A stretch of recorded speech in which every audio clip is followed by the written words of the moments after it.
I'll just give my thoughts as a candidate on the ballot and the reason why we're here. I'll just apologize to the citizens of Springfield that we've had to spend all this money because I wanted to try to save the citizens millions of dollars in the future. But I have spent my own money on this election, and I have spent time away from my family. I've used some volunteers the last few weeks, preparing for this election on Tuesday. And I do understand the need for safety of voters and poll workers alike. If this election were held this last Tuesday, I would have agreed with the logic to petition the appellate court to delay the election, not cancel it. As it is, I think the snowstorm of 2011 is most likely behind us, and I think that the election in February should go on as scheduled. The only thing I want to say in the second paragraph that I wrote down is some of the precedents that would be set if this election were canceled or far-reaching. If snow and low temperatures cancel this election, could heavy rains, high winds, or record high temperatures cancel a future election? And the only other concern, we've already brought that up in first discussion, was in a 5-person race, someone could win with 21% of the vote. The only concern with that is you have essentially a very small minority picking the winner of the election, and as it's currently set up, the winner must receive 50.1% of the vote in order to become a city council person in a regular course. So anyway, those are my thoughts on it, and I'll yield. Any questions for Mr. Don? Mayor, just for the record, you still need to state your name again. Yes, sir. Christopher Donegan, 1232 East Sunset Street, Springfield. Thank you, sir. Anyone else? Ms. Reed? Sorry. Go back. Stephen Reed, 1441 South State Avenue. I'll just go through some things I had listed here. One thing is Mr. Donegan's already been out doing some door-to-door and putting up signs. And I know we have one council member, I guess it's not here today, that's not really done much campaigning, but so changing the election time will affect that, what's already happened.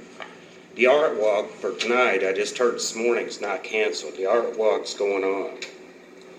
Now, back in 2009, when we had the police fire pension fund tax on the February ballot, we didn't worry about low voter turnout. Last night I saw on the news, I seen it on the website last night, KY3 in the newsletter, that this was going on, emergency meeting today for 8:30 in the morning. And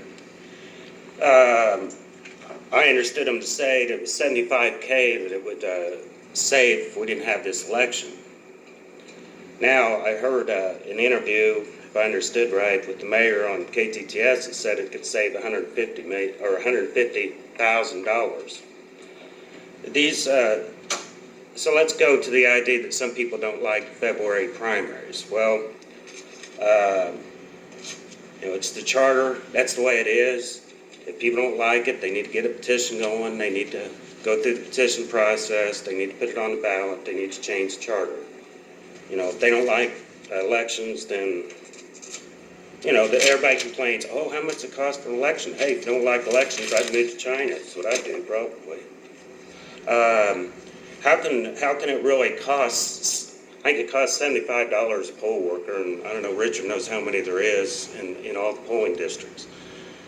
If these people can't make it out to the polls, then I think if they can't get out there, then there's a lot of unemployed people in Springfield who'd probably be happy to get $75 for a day's work.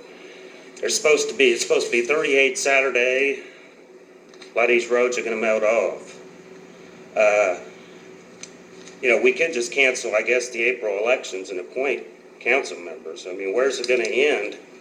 And with all due respect, I mean, Richard, I think he gets paid $70,000 a year. I don't know what, but we really just need to do our job. We need to have elections when they're scheduled. We don't need to go. Again, I hope there's no hanky-panky going on with this election somehow or other being canceled. I do see, I know Chris has already been in the paper saying he wants to get our sales tax below 7%. I just hope there's no hanky-panky going on there, because that's really, if there's anything behind the scenes going on. We need more people running for office in Springfield. We need more people running. We need more democracy in this city.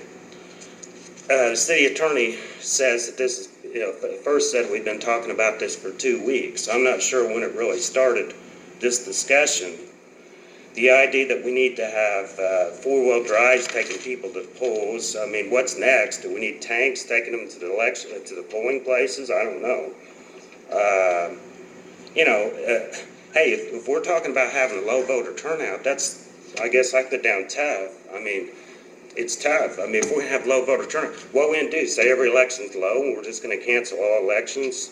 And then I think the other thing is, as far as the appeals court, my studying of election issues has been very, very extensive, to say the least. One of them is that we don't allow write-ins here. But anyway, sticking to the current issue at hand, I would question whether or not the Court of Appeals can actually void, in essence, they will be voiding 400 voters that have already cast a ballot. And I think that's big time. The appeals court can't go in and just say, well, we're going to cancel this election and 400 people that's already voted. That'd be the same as disfranchising these 400 voters.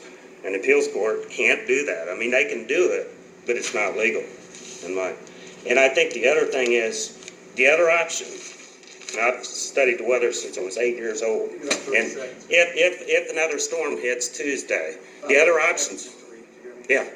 The other option would be that we could always go Monday. The appeals court ain't that busy over there. They could issue they could go ahead and issue an order on Monday. The other option is to delay the whole thing a week. Just delay the election. But canceling the election that's scheduled is not an option. Thank you. Other speakers?